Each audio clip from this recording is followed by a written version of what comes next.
I would like to call to order the Long Beach Community College District Board of Trustees meeting for March 25th, 2014.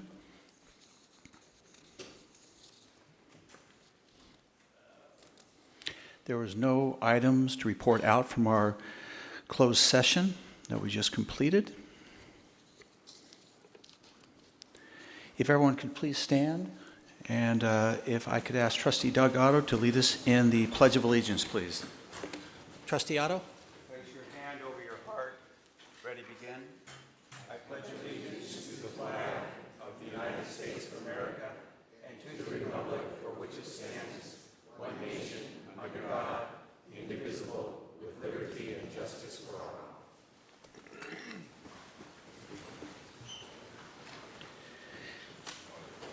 Thank you, Trustee Otto. We have now reconvened into the open session. Madam Secretary, could you please call the roll of the Board of Trustees? President Kellogg. Here. Vice President Clark. Here. Member Bowen. Here. Member Otto. Here. Member Uranga. Here. And Student Trustee Donato. Yeah. We have a quorum. The first item of business is the approval of the minutes for our March 11, 2014 meeting. Are there any corrections, additions, edits to those minutes? If not, I'll entertain a motion to approve those minutes. Motion by Trustee Clark. Second by Trustee Uranga. Madam Secretary, could you please call the roll on approval of the minutes? President Kellogg. Aye. Vice President Clark. Member Bowen. Aye. Member Otto. Aye. Member Uranga. Aye. There's no public hearings at this time for this meeting tonight. Introductions. Are there any introductions? Yes, Board President Kellogg, just a couple of introductions of some very important persons. First of all, I see a couple of people in the crowd that I want to welcome. Dick Gaylord is here. Welcome, Dick, from our Personnel Commission. You've got a fan club. And also, I think I saw Councilwoman Jerry Shipsky here. Welcome, Councilwoman, to come see what's happening here at Long Beach City College. That's all I have. All right, thank you very much. Ordering of the agenda. If there is no corrections to our agenda at this time, we will follow exactly what has been posted. No movement of any agenda items. Madam Secretary, on public comments on agenda items, do we have any? No, I have none. None. All right, then we will move forward. First item of business is item 1.1. This is the 2014 CCTT Board elections. This is an action item. The one correction I have on there, the individuals that are listed that will be on the slate that we will be supporting, there is if you notice on there, there is an asterisk by all the names that there are the incumbent, including one that did not have that, and that is the trustee from the Coast Community College District. He is also a current incumbent. He's included in the 8 names that we've nominated forward. Are there any questions on this? Trustee Otto, you are the representative on the board. State board. If you have any comments on this at the time, and then we'll entertain a motion to approve the list of those 8 individuals. Yeah. Trustee Otto? There are 8 open slots on the statewide CCT board. It's a trustee board for the state of California under the Community College League of California. And of the 8 that we are recommending, 5 are incumbents. They're currently serving and they're asking for another term. You can have a maximum of 3 terms. And then we're also recommending Jeffrey Lease from the San Jose Evergreen Community College District, Pam Haynes from the Los Rios Community College District, and Stephen Blum from the Ventura Community College District. Los Rios, I know Pam Haynes, and there is currently a representative from Los Rios, which is one of the biggest community college districts in the state. There are 3 colleges in that district, and she's been a very active member, and we thought that it was good to have a representative from that community college district. Ventura has not had a representative for a very long time, and we thought it appropriate to give them a chance to get statewide experience. And Jeffrey Lease also is known to be an active member of the San Jose Evergreen Community College District, which is why we are recommending him as among the three, other than the 5 that are incumbents, and that's why the recommendations were made. Could I ask you to make a motion, please? So moved. Motion by trustee Otter to approve the list. Is second? Second. Second by trustee Clark. Other comments or questions by the members of the board at this time? Madam Secretary, if you could please call the roll. President Kellogg, Aye. Vice President Clark. Member Bowen, Aye. Member Otto, Aye. and Member Uranga. Aye. That item carries. Thank you very much. Next item is the consent calendar, items 2 to 4. Could I entertain a motion to approve the consent calendar, or are there items that need to be removed from the consent calendar for further discussion? Move to approve the consent calendar. Motion by trustee Uranga to Second. approve the consent calendar, second by trustee Otto. Any comments at this time by members of the board? Seeing none, Madam Secretary, if you could please call the roll on approval of the consent calendar. President Kellogg, Aye. Vice President Clark. Aye. Member Bowen, Aye. Member Otto, Aye. and Member Uranga. Aye. Carries. Moving through our agenda this time, Academic Senate, there's no item, no report. Superintendent President, accreditation update, informational item. Yes, thank you, Board President Kellogg. There is nothing more important to a college than its accreditation, because it ensures that its students receive a quality education and can obtain federal financial aid, as well as ensure that the faculty, staff, and administration are all working toward ensuring that our students can succeed. And so we are in the midst of the accreditation self-study report writing process, and to give us an update on where we're at are 2 co-chairs, Dr. Jeff Wheeler and Dr. Eva Bagg, who I'm going to ask to come on up and give us an update on our accreditation process. Welcome, Jeff and Eva. Good evening.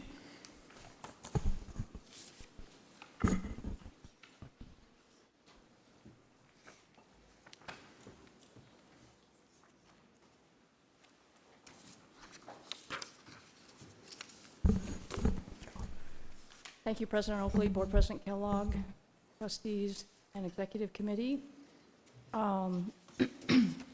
What we'd like to do briefly this evening is, as President Oakley had mentioned, just give you progress of where we are currently with our self-evaluation. We technically started this process last spring, so there's been a lot of ongoing work.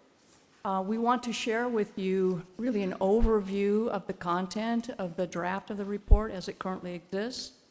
We've also been providing forums for all the constituent groups, and we'd like to share with you the kind of feedback that we've been getting so far. We'll let you know what our next steps are to complete the process in preparation for our visit next fall. And throughout the presentation tonight, if you have any feedback or comments, we want to begin to collect those as well.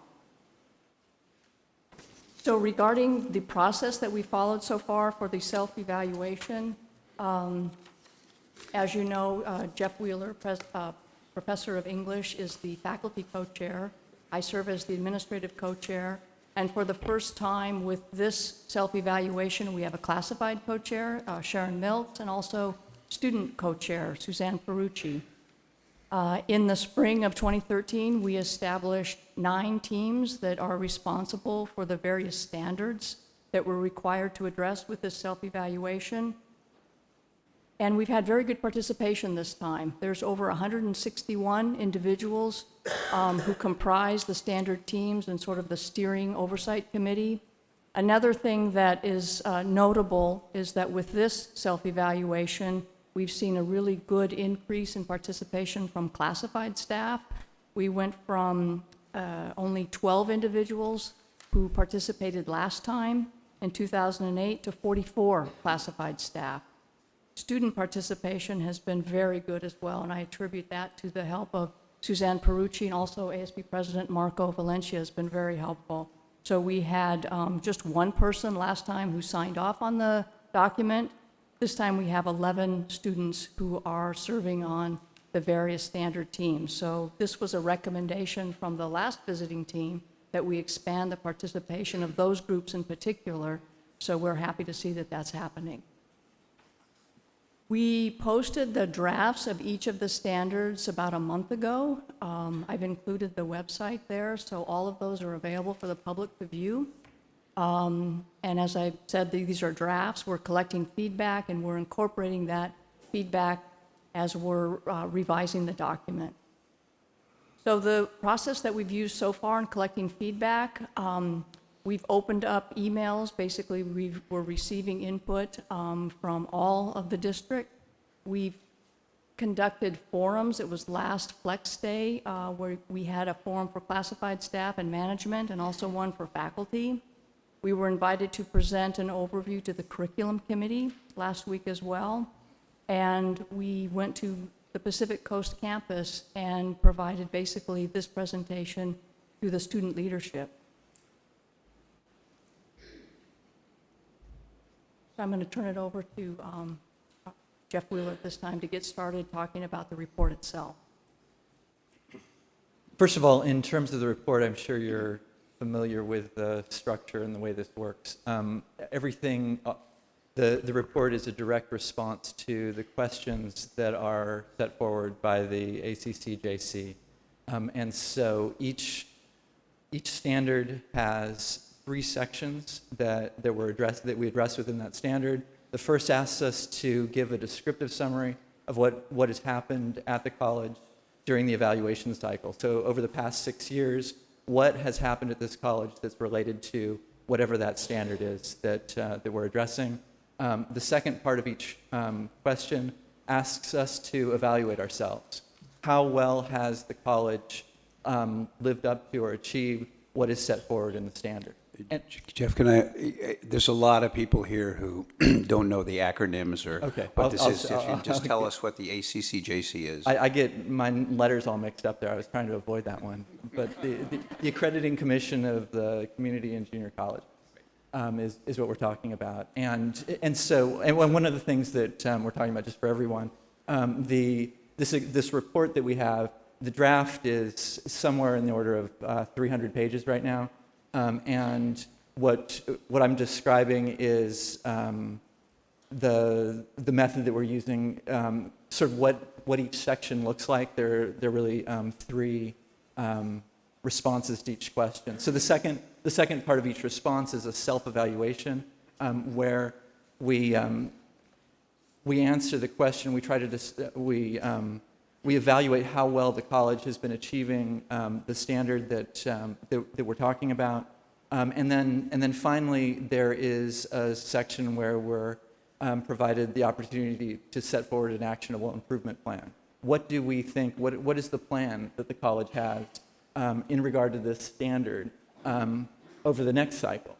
So anything that we put down is an actionable improvement plan. As a college, we're bound to that. This is something that we think is important enough for us to set forth as an institutional goal over the next evaluation cycle.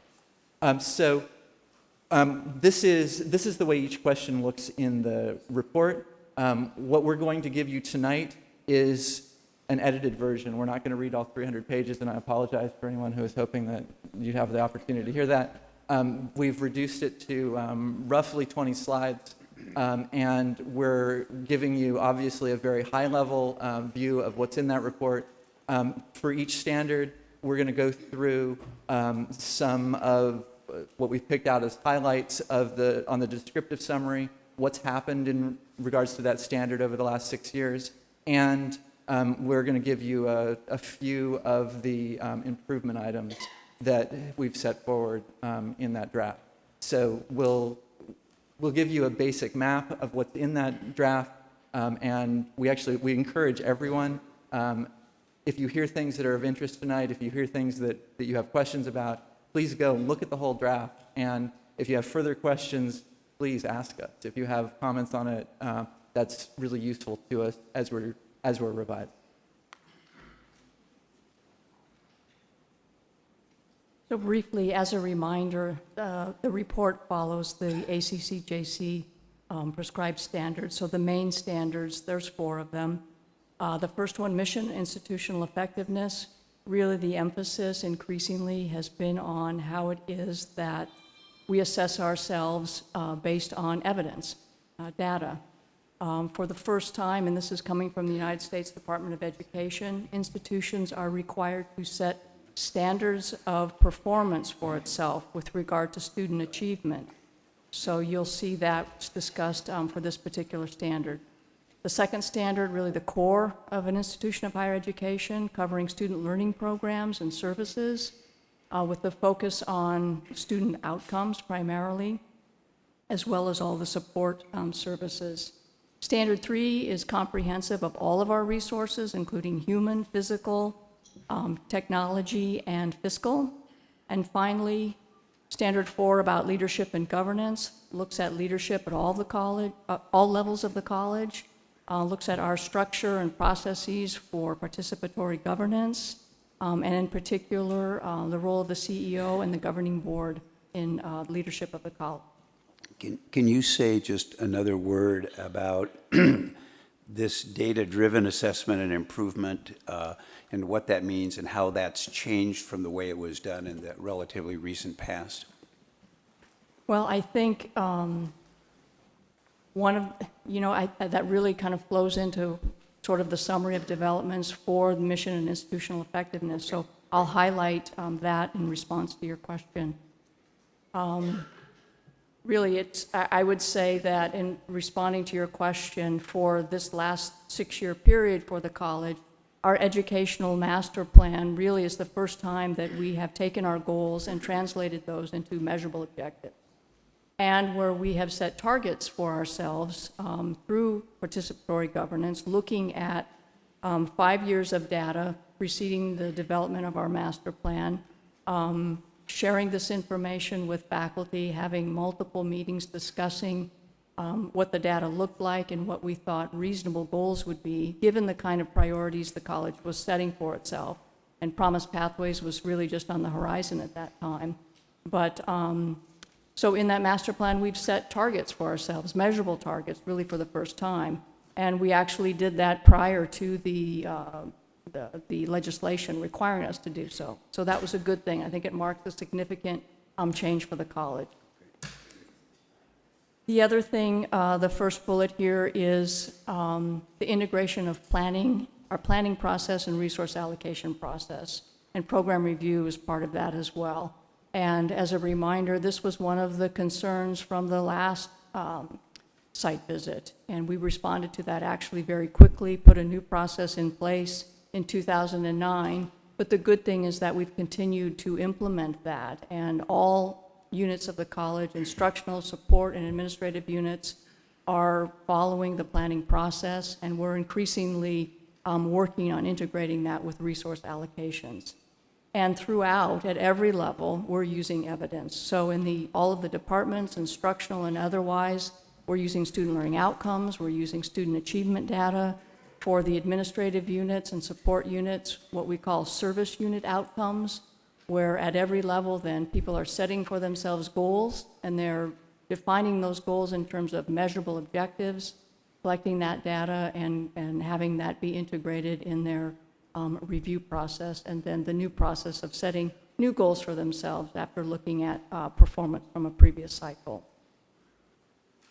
So that's been a lot, and it's really, I think, that these processes are well in place, and we're sustaining implementation of those.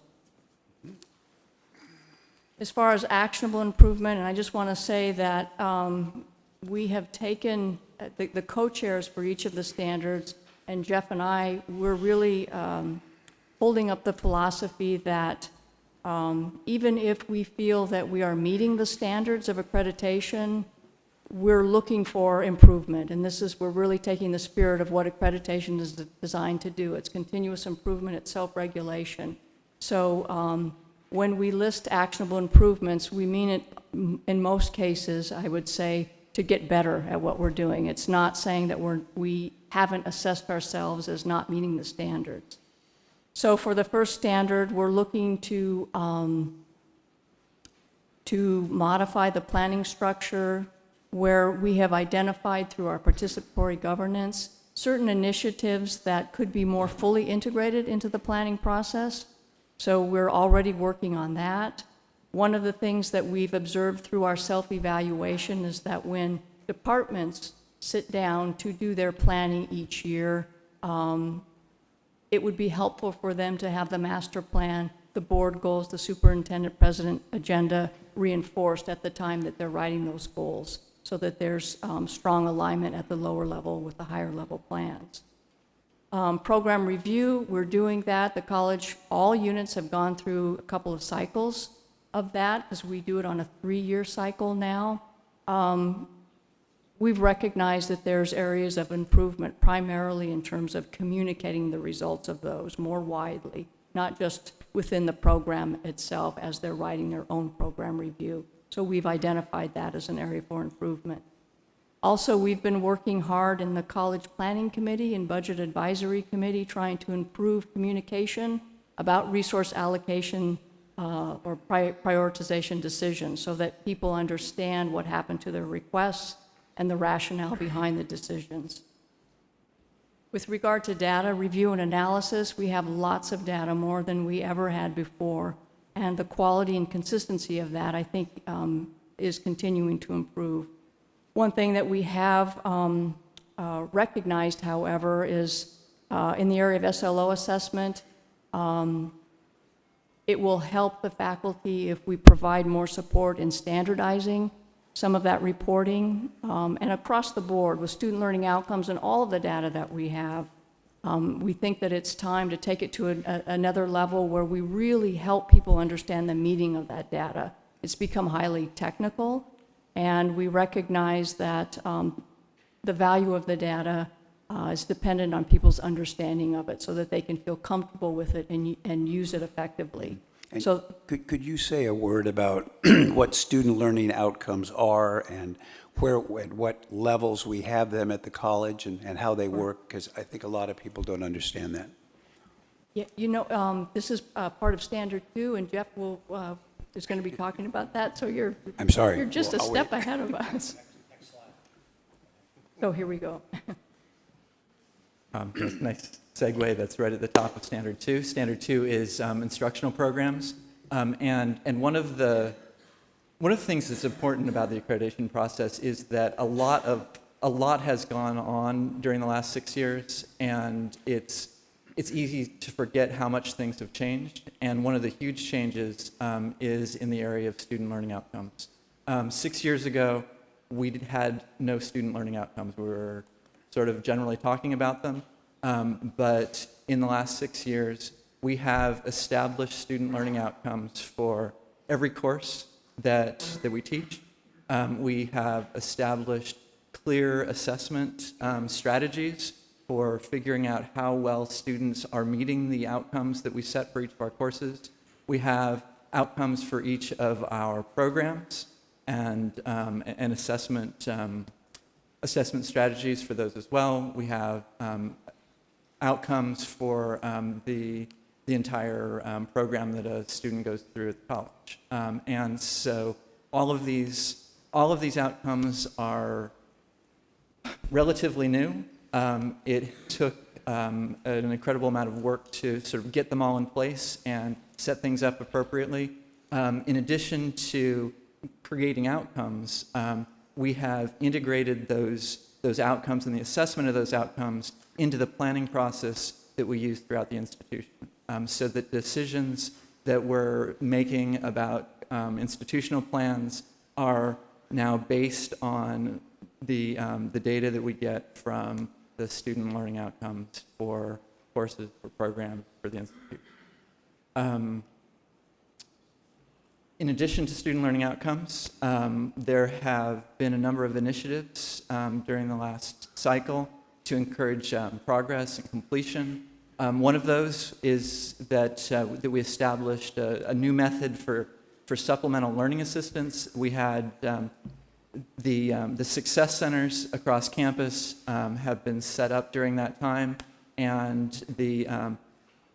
attached to a number of the courses are required activities that a student participates in these success centers. Those are part of the requirements of the class, but they go outside of the class into the success centers in order to fulfill those requirements. These are activities that were set up to address certain perceived needs that students had within those courses. Again, this is a new program as we set it up. One component of the setup was that we were going to assess the success of the program as it went on. We're at the stage now where we're beginning to do some of that assessment to see how effective it's been to add this extra component to the class, to put the resources that we have into the success centers. We're starting to see how that has had an impact on the student completion, student progress, these different areas that we can measure. During this time, we've implemented the Promise Pathways.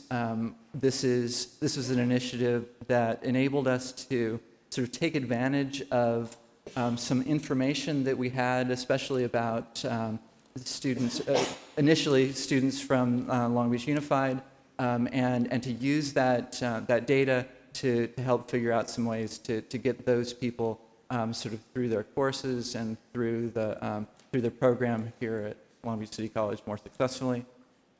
We have implemented a 16-week calendar and winter intersession in order to provide more effective course offerings for students.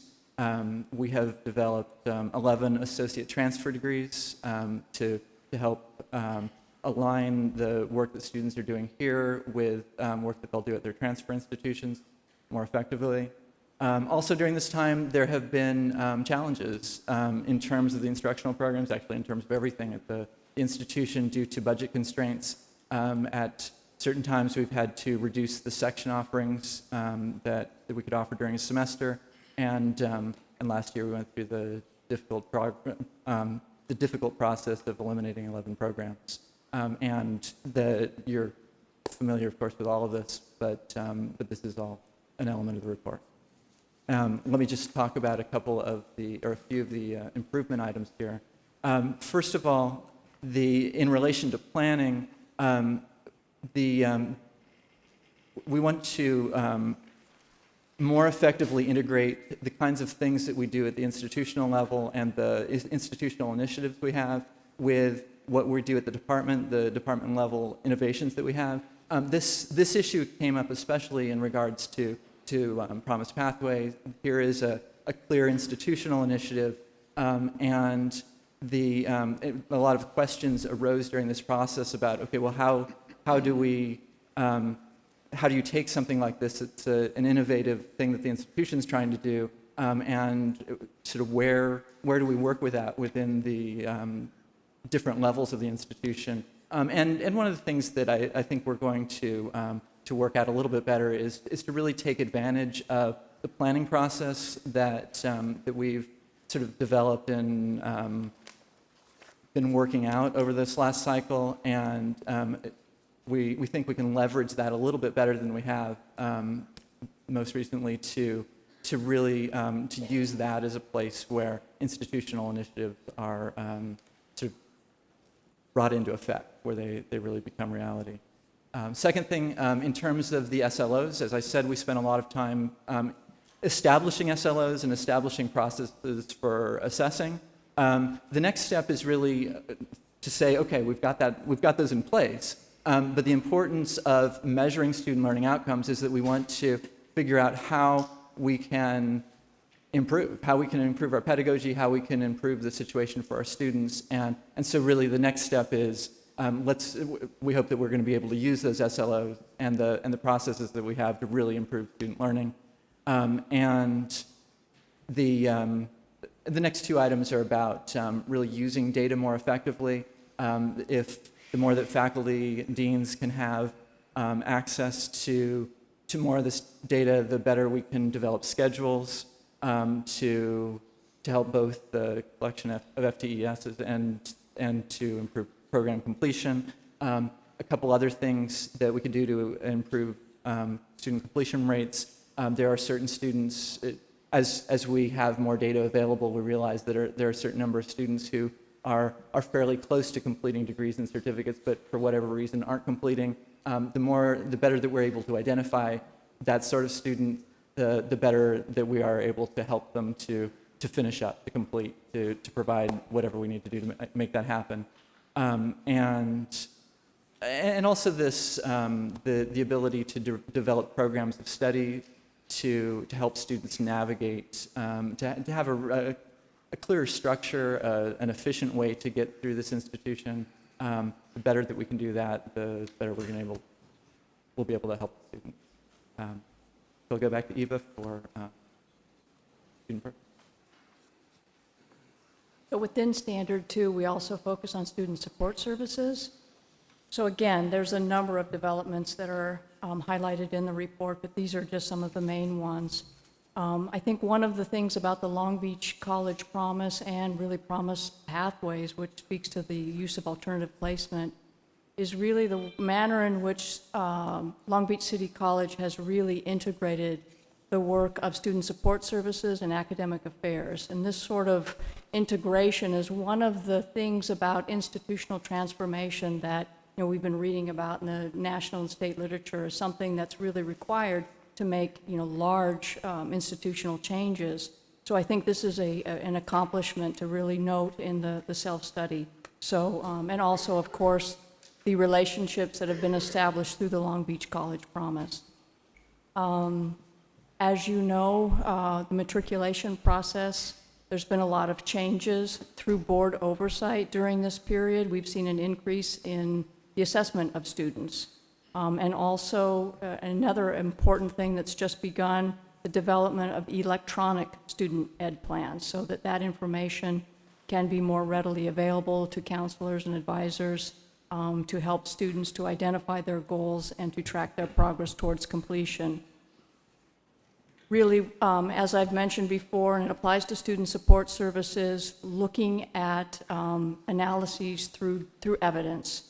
Financial aid is just one example that's highlighted in the report. Really, all of those programs have service unit outcomes that the departments themselves are tracking progress based on outcomes that they have developed. Also, the report highlights how there have been an increased range of services offered both online and at the Pacific Coast campus. As you know, the shuttle service between the campuses is one of those services that has been important for students. Finally, there have been some significant reorganizations in this area with student affairs, kinesiology, and athletics, most recently for efficiencies and also for kind of cross-training within our admissions and records and financial aid. That's been reorganized into what we now call enrollment services. We've also seen reorganizations in categorical and special programs, and we have just really created a new model of counseling where we have starting to have counselors dedicated to academic schools and supporting students who they become more specialized in the requirements for those particular disciplines within a school. Actionable improvement plans for this substandard. Really, within that area, the departments themselves have identified the need for, and this is sort of a trend throughout, more standardization. Just makes it easier for collection of data, reporting, making it meaningful and more meaningful to track it. Another thing that's been identified is the need to collect information directly from students.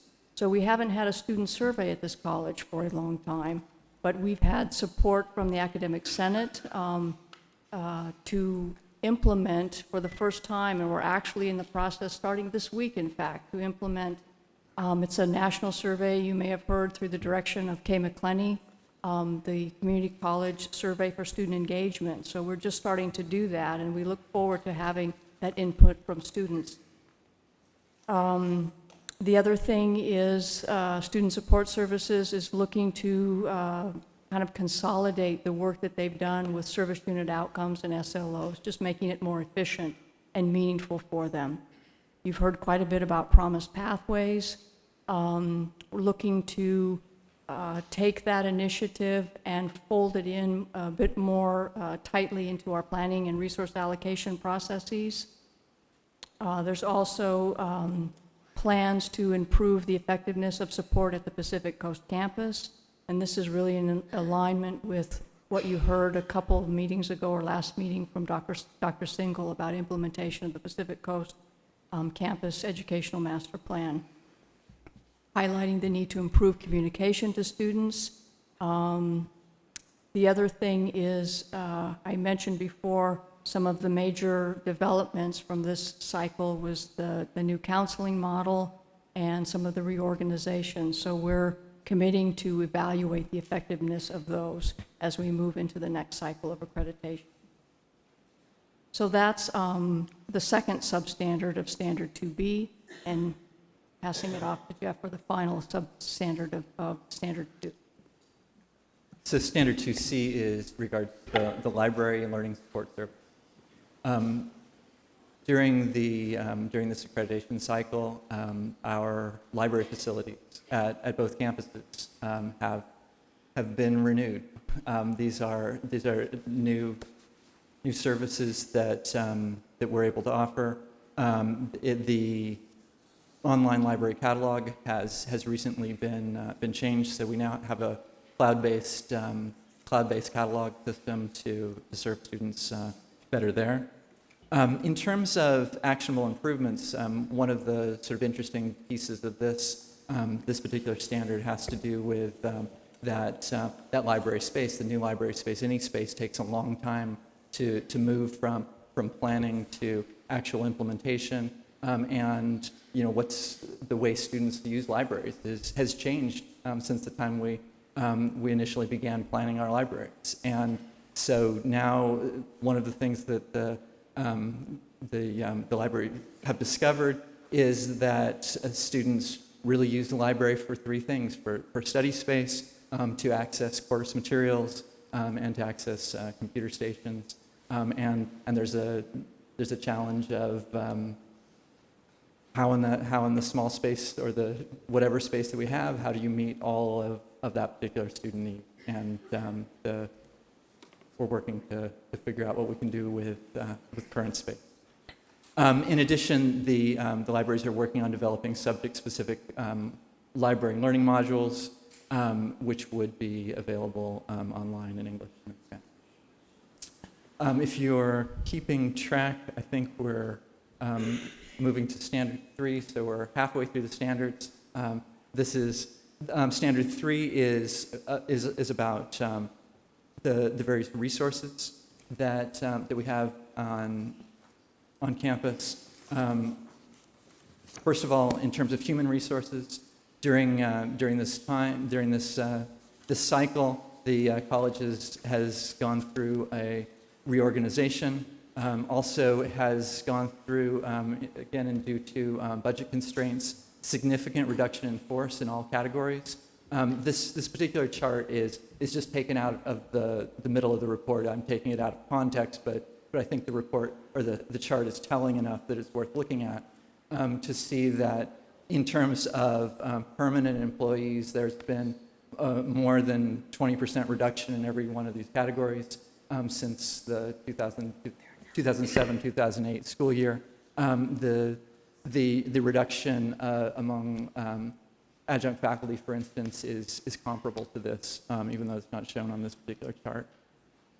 A few other developments, just to go through these. The Staff Equity Committee was established in 2008. In 2013, there was a significant sort of change in the department head structure and a clearer evaluation methods set up for department heads to clarify those processes for everyone involved. The evaluation procedures for full-time and part-time faculty has been revised, and the assessment of student learning outcomes is part of that. Hiring procedures have been updated. The one significant aspect of this is that all hiring is informed by the planning process. There are clearer procedures, clearer processes for adjunct hiring that have been put into effect. The NeoGov system to track and review application files has been implemented to help out everyone who is either applying or reviewing those files. There's been enhanced faculty recruitment, including the faculty internship program, and seminars on improving marketability especially for adjunct faculty, and increased faculty hiring is, well, it's already beginning this semester. In terms of improvement, actionable improvement in human resources, one aspect is to evaluate the reorganization that has gone on, and especially focusing on how on the sufficiency of issues of clerical support for schools and departments in light of the reduction in classified personnel. How well are schools and departments dealing with their clerical needs, and also further evaluation, how effective are the evaluation procedures that have been put in effect. There is an effort to increase faculty diversity through the ongoing hiring, and finally, recognize the importance of developing a comprehensive professional development plan at all levels throughout the college. The next resource that we deal with, 3B, is physical resources. This is this is one place that we have that it's easy to see some of the developments that have happened in the last during this last cycle. The building space on campus, roughly 41% of the building space on campus is either new or has been remodeled during this cycle. In terms of both campuses, there's a map that's probably too small for anyone to see, but if you look at the things that are in orange, in blue, those are spaces that have the orange is the orange is new, the blue is space that has been remodeled, and the red is stuff that is planned to be new building space. There's been a tremendous impact on the campuses from the bond measure and the building that's gone on campus. Jumping to the third resource, 3C, technology resources. One of the huge developments here has been the implementation of a technology plan. Rather than implementing technology sort of piecemeal across campus, which was the way that the college initially dealt with technology. When you want a new computer, you figure out some place to get resources and buy a new computer. One of the things that we have recognized and dealt with is the fact that that computer is only going to last a certain number of years before it needs to be upgraded. And so there's a clear technology plan in place that includes things like a scheduled replacement, upgrade schedule, and so forth. And there's clear funding sources for the technology that we're using on campus. There are standards for classrooms as new buildings are coming online.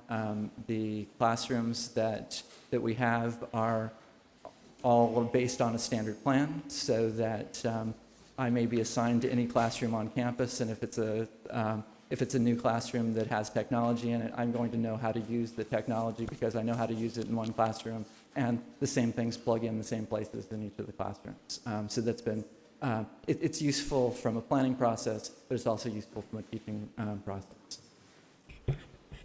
TrackDat is a system that has been implemented to track. We've been talking about how much data we're relying on increasingly. TrackDat is one of the primary means that we're using to keep track of and use that data. We've used Laserfiche to store records more efficiently and effectively. The transition to Moodle within our classrooms, if instructors are want some sort of web support for their classes, if instructors are teaching online, We're now all using a single learning management system, and that's what Moodle is. And so again, it's just part of this theme of more standardization and sort of a clearer plan for each of these technological initiatives. There's been an expansion of the data warehouse and Cognos reporting to help support the evaluation projects that we have, and we have begun the first phase of the implementation of electronic student education. Could you say another word about these electronic student education plans, where they came from and how we're standardizing them now? Yeah. Go ahead. You say it. I know that the college has basically purchased an add-on to our PeopleSoft system so that we can track these things electronically. It's standard across all of the counseling offices, and that we're collecting them and tracking them via this matter, so that you've got multiple people at the college can access that information. It's stored there. It's something that students can access themselves. So it's really, it's part of the effort for us to be more efficient in helping students keep track of their units, to, initially to identify their goal and then develop a plan so that it's an efficient pathway for the courses that they need to take to reach completion more quickly. That's really the requirement, and it will be required by the Student Success Act. And my recollection is that 6 years ago, we didn't have student education plans in a great deal of detail, but now that we're requiring more and more of them so that we can measure the path and the success of students as they go through the college. That's right, and we'll have them electronically throughout.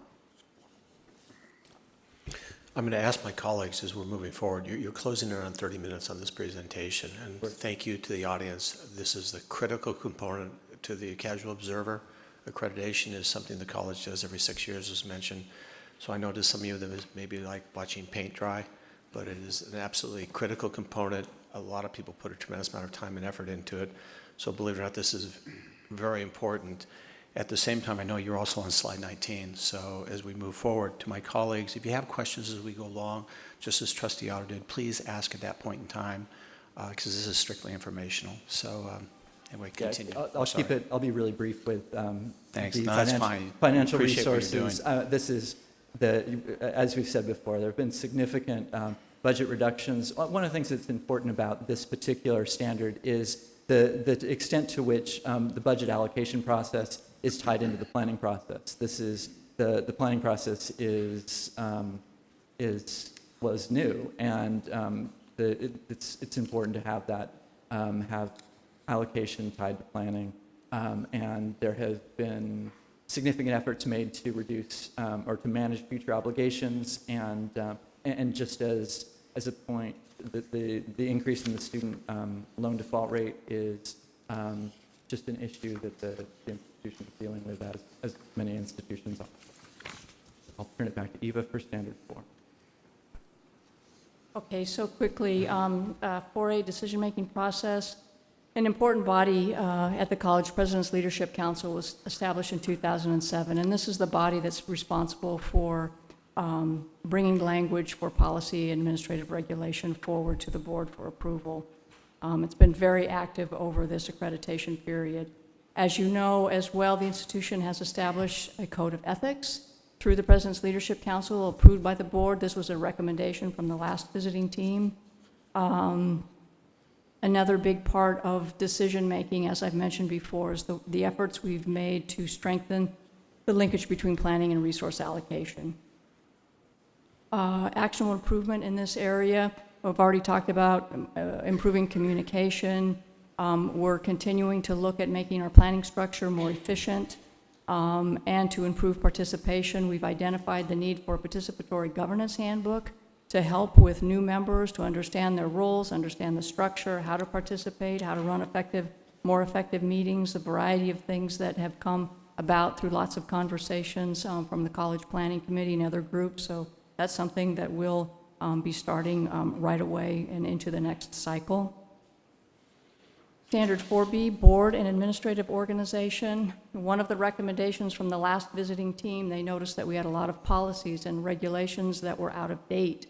During this period, nearly half of all of the existing policies and regulations are either new or revised, so that's a remarkable amount of effort, and the board has seen all of those come through. We've also seen how there's much greater integration of the high-level plans of the college, the master plan, the board goals, superintendent president agenda are all integrated now within this cycle. There has been modifications to the evaluation of the superintendent president, more comprehensive. The board has modified its self-evaluation process. This board has been very active in requesting reports on student data, on student achievement data, and that's been throughout this period. As you know, the board has monitored the process, the regulation for program discontinuance. You saw that it was conducted in accordance to that regulation and made the final decisions. One